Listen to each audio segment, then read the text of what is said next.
28/11/1999 3:07 शाम में कटिहार बिहार। लिखा है इन्होंने, गुरुजी मैं सरकारी नौकरी में हूँ लेकिन पदोन्नति मिलने में बहुत विलम्ब हो रही है, हर बार काम होते होते विफल हो जा रहे हैं। इस सवाल को समझते हैं।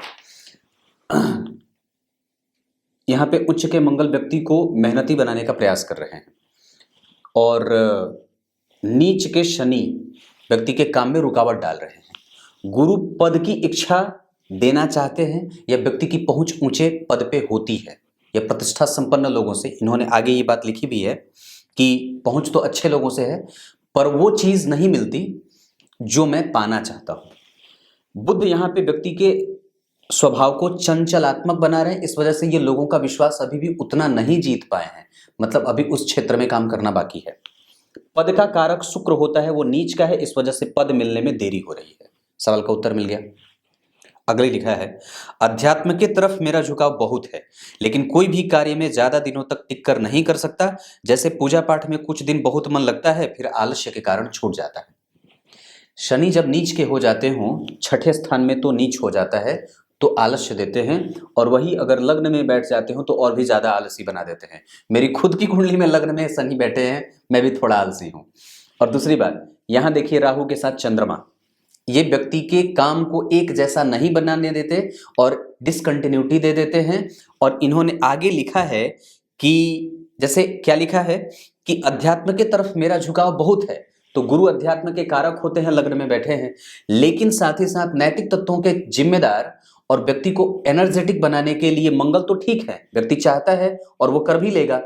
और दरअसल ध्यान से समझिए तो ये जो लग्न है ये सूर्योदय है और ये जो 10वां भाव है ये दोपहर का भाव है और यहीं पे मंगल बैठेंगे, यानी कि इसका मतलब है कि व्यक्ति जो है वो मेहनत करने वाले काम में जाकर के नौकरी कर लेता है। जैसे रेलवे में ग्रुप डी आदि की नौकरी या फिर किसी के सहायता से व्यक्ति को नौकरी आसानी से मिल जाती है, या अनुकंपा वगैरह पे भी नौकरी कई बार मिल जाती है, पिता के बल पे, या कई बार तिकड़ मिला करके, या नहीं तो फिर कई बार व्यक्ति अपने बल पे, उसके पास इतना बल होता है कि वो आसानी से नौकरी प्राप्त कर लेता है क्योंकि बुद्धिमान होता है।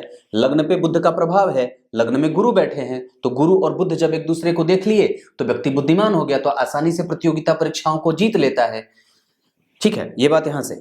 दूसरी बात इन्होंने क्या कही कि मैं कंटिन्यूअस एक जैसा काम नहीं कर पाता, तो अब जरा देखिए, तो राहु 11 डिग्री के हैं और चंद्रमा 22 डिग्री के। यहां पे ग्रहण दोष है नहीं लेकिन इसका प्रभाव जरूर होगा। लेकिन फिर भी आगे इन्होंने क्या लिखा है कि मेरे कार्य क्षेत्र में मुझे प्रतिष्ठा तो बहुत मिलती है और राजनीति में भी मेरा मन लगता है। रेलवे में मजदूर संगठन का पदाधिकारी भी हूं लेकिन प्रमोशन नहीं हो रही है। प्रमोशन इसलिए नहीं हो रही है क्योंकि पद के कारक शुक्र नीच के हैं। देवी दुर्गा की उपासना और अपने प्रभावों को बल देना होगा क्योंकि आप में अभी बालकपन ज्यादा है, उम्र भी कम है, 1999 के हैं आप। दूसरे नंबर पे सूर्य जो पद पे ले जाकर के आसीन करते हैं, सरकार से लाभ देते हैं, वो आपकी कुंडली में अष्टम में बैठे हैं। इस कारण से ये काम हो रही है और ऐसा हो रहा है। आगे बढ़ता हूं, लेकिन मेरे से कमजोर और जो मन लगाकर काम नहीं करते वो वहां बहुत उपार्जन कर रहे हैं, लेकिन मैं बहुत मेहनत के बाद भी पद मिलने में बाधा आ रही है। मां के साथ हमेशा वैचारिक मतभेद बना रहता है। अब जरा ऐसे लोगों को मेरे सामने ला करके खड़ा करो जो ज्योतिष को सवाल करते हैं, 2 थप्पड़ लगा करके सामने से भगा दूंगा ऐसे। ये चंद्रमा के साथ राहु ऐसी स्थिति पैदा करते हैं, तो उन लोगों को जरा बताओ जो ये कहते हैं कि ज्योतिष जैसी बात कुछ होती ही नहीं है, तो फिर ये क्या है और ग्रंथ जो लिखे गए हैं वो कहां तक सही है और कहां तक गलत है।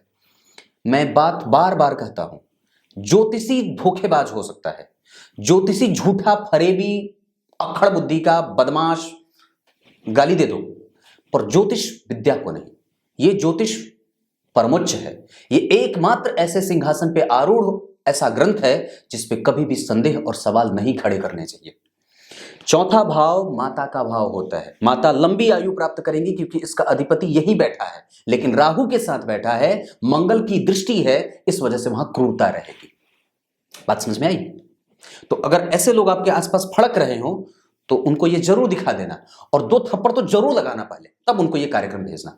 और ऐसे लोगों को तो बिल्कुल भी कार्यक्रम नहीं भेजना जो ज्योतिष का, जो माता पिता का, जो धर्म का, जो अध्यात्म का, जो वेदों का, जो अपने आसपास के और बुरे लोगों का संसर्ग करते हो और ऐसे लोगों से दूर रहते हो। मेरे कार्यक्रम ऐसे लोगों को बिल्कुल भी न भेजना, मुझे ऐसे लोगों की बिल्कुल भी आवश्यकता नहीं है। पक्की बात है। वही लोग मेरा कार्यक्रम देखें जो दिल से उदार हों, जो मन के धनी हों, जो दिल से सोचने वाले हों, ज़्यादा डिप्लोमेटिक माइंडसेट वाले न हों। मुझे ज़्यादा की आवश्यकता नहीं है, मुझे सिर्फ उन लोगों की आवश्यकता है जो बड़े हृदय वाले हों, जैसे कि आप लोग, जैसे जो मुझे देख रहा है। जो मुझे नहीं देख रहा, निस्संदेह कई बार वो मुझे देखने के काबिल नहीं है। मैं तो यही कई बार कहता हूं,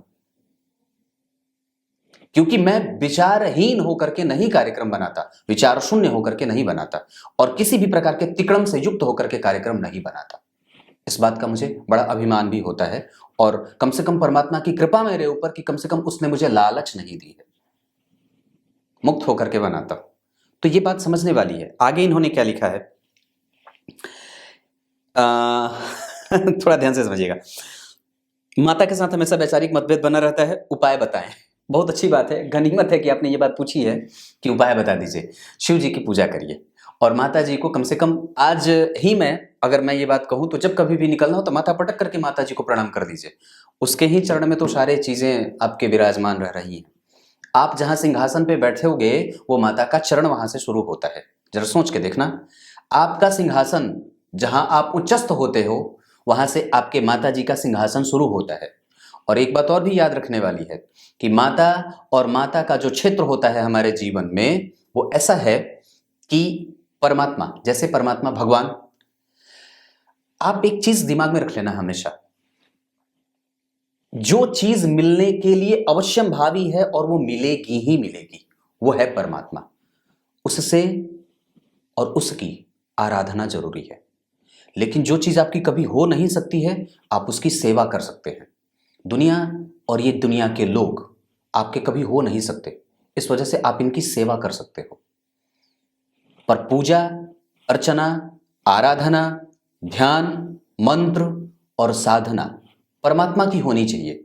अगर यही ध्यान आपका सिर्फ दुनिया में टिका रहा तो निस्संदेह न तो यहां के रहोगे न तो वहां के रहोगे। पक्की बात बोल रहा हूं। जो चीज मिलना अवश्यम भावी है वो है परमात्मा, वही भगवान मिलने वाले हैं। ये दुनिया आपको कभी मिलने वाली नहीं है, ये बात हमेशा याद रखना। थोड़ी कठोर बोलता हूं मैं कभी कभी, पर क्या करूं। तो ये बात है। आगे इन्होंने एक सवाल बड़ी अजीब लिखी है, मैं पढ़ के सुनाता हूं। कई एस्ट्रोलॉजर ने बताया है कि काल सर्प दोष है। कईयों ने कुछ 2-3 बार रुद्राभिषेक भी करवाया है, उसके बाद से माता से रिश्ता थोड़ा सुधरा, लेकिन अभी भी एक ही शहर में रहते हुए भी मां से दूर दूसरे घर में रह रहा हूं। 1999 का लड़का, और मुश्किल से 20-21 साल, और माता से ऐसी स्थिति, अभी विवाह होना बाकी है। पत्नी आने के बाद क्या करेंगे श्रीमन, वो तो और तिकड़म भिड़ाएगी, और वो तो और दूर ले जाने वाली होती है, क्योंकि होता तो यही आया है, इसमें गलत तो है नहीं, और मैं कुछ भी गलत तो नहीं बोल रहा। तो जरा सोच के देखिए, आपकी कुंडली में काल सर्प दोष है। ऐसा नहीं है, ऐसा बिल्कुल भी नहीं है, ऐसा नहीं है, और ऐसा बिल्कुल भी नहीं है, ऐसी कुछ भी बात नहीं है। यहां गुरु, सबसे पहले तो मैं एक बात समझता हूं कि चलो अच्छी बात है कि कम से कम आपकी पूजा करवा दी गई, तो शिव जी की पूजा, कम से कम आपका पाप कटा। लेकिन दोषों के बारे में जब बात करते हैं तो उसके कुछ सिद्धांत होते हैं, और जब बात काल सर्प की होती है तो इसमें ऐसी कोई भी बात मुझे नहीं दिख रही है जो आपकी कुंडली में काल सर्प जैसी कोई गणना सिद्ध करती हो। तो ऐसा नहीं है, तो इसके बारे में सबसे पहले आप मुक्त हो जाइए। दूसरी बात, यहाँ पे ग्रहण दोष भी नहीं है। अगर ये इतनी सारी चीजें होती तो आप 1999 को होते तो नौकरी में क्यों होते? जबकि मैं तो प्रत्येक दिन यही देखता हूं कि 1984 के हैं, 1987 के हैं, 1989 के हैं, 1986 के हैं, 93 के हैं, 92 के हैं, 95 के हैं, पंडित जी अभी तक नौकरी नहीं लगी है। तो जरा विचार करना भगवान कि अगर आप 1999 के हैं। और एक बात बताता हूँ, जब आपके सवाल पढ़े जा रहे थे तो निखिल जी पढ़ करके सुना रहे थे, तो उन्होंने बड़ी आश्चर्य करी बात कि अरे वाह, ये बच्चा 1999 का है और नौकरी में है। मैंने कहा कि हाँ बिल्कुल नौकरी में होगा, पर सामने कुंडली लाइए, मैं बता दूंगा कि किस नौकरी में है। तो जैसे ही सामने नौकरी खुली तो मैंने कहा कि व्यक्ति जो है वो पद के लिए लालायित है, अभी पद पे पहुंचा नहीं है, क्योंकि शनि नीच के हैं। मैंने बिना देखे ये बात कही, तो उन्होंने आश्चर्य भी इस बात पे करी कि वाह, बिना देखे और बिना आगे, जबकि वो भी नहीं पढ़े थे, नीचे वो बात लिखी थी कि मैं अभी मजदूर, इस वाली चीज, ये जो मजदूर यूनियन का मालिक, ये पदाधिकारी हूं। तो ये चीज जो कुंडली दिखा रही है, आपको ये बात समझ लेना चाहिए कि ये आईना है और बिल्कुल नंगा कर देती है आपको। बात को समझना होगा। नमांस खाली विवाह मिला करके करना। और शुक्र और शनि यहाँ पे, शुक्र यहाँ भी नीच के हैं, यहाँ भी नीच के हैं, बाद में चल करके ये चीजें ठीक हो जाती हैं। 40 साल के बाद कई बार व्यक्ति अभ्यस्त हो जाता है और 40वें वर्ष के बाद, हालांकि अभी थोड़ा इंतजार है, अभी धीरे धीरे चीजें मिलेंगी। ये कुंडली पहले कष्ट भोगती है, बाद में जाकर के आराम भोगती है, मतलब ये एक अच्छी बात है। दशमांश कुंडली में बुध बैठे हैं, मंगल स्वग्रही हो जा रहे हैं, ये अच्छी बात है। यहाँ मंगल उच्च के, यहाँ मंगल स्वग्रही, यहाँ मंगल जो है वो अष्टम में जा रहे हैं। इस वजह से कई बार पेट का ऑपरेशन, पेट की समस्याएं या कई बार चीजें होती हैं। गुरु बढ़िया बैठे हैं दशमांश कुंडली में, भाग्य का बल मिलेगा और व्यक्ति जो होता है वो धर्म का आचरण करता हुआ, धर्म से युक्त होकर के काम करता है। मंगल और गुरु का प्रभाव कुछ है नहीं, ये दोनों एक दूसरे से षडाष्टक में बैठे हैं। लेकिन गौर करिए तो शनि उच्च के हो जा रहे हैं, देर सवेर व्यक्ति को राजनीति में और राजनीतिक विश्लेषक बना देता है, या व्यक्ति के पास ऐसे कई तर्क होते हैं जो कईयों की चुप्पी के कारण बन जाते हैं, मतलब व्यक्ति तार्किक है। बुध जो देख रहे हैं। और एक बात और भी समझिए, तो सूर्य अष्टम में बैठ करके आपको पद से दूर कर रहे हैं, इसका मतलब है कि हमें सूर्य की आराधना करनी होगी, देवी दुर्गा के मंदिर का दर्शन भी करना होगा।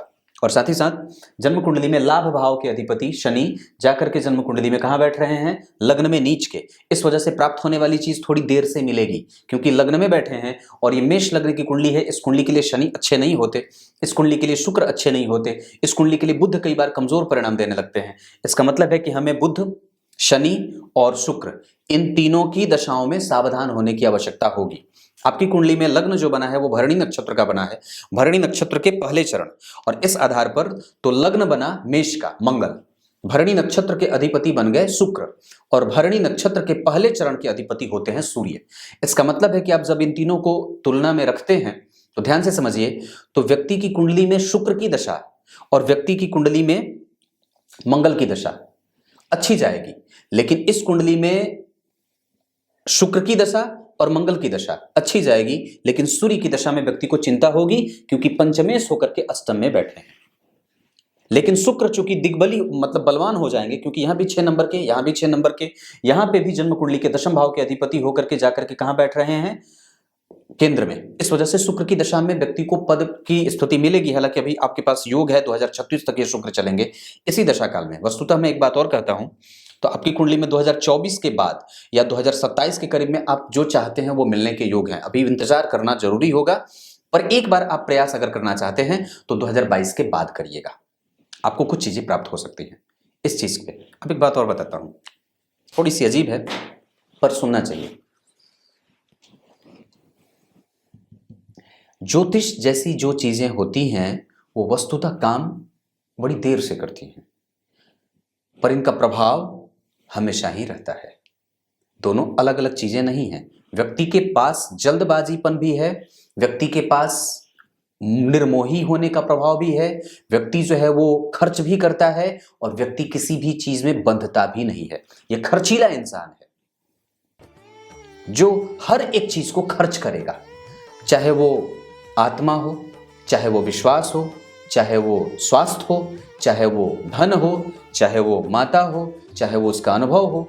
तो आप अपने खर्च को नियंत्रित करिए, बस इतनी सी बात है। तब तक के लिए बहुत बहुत नमस्कार।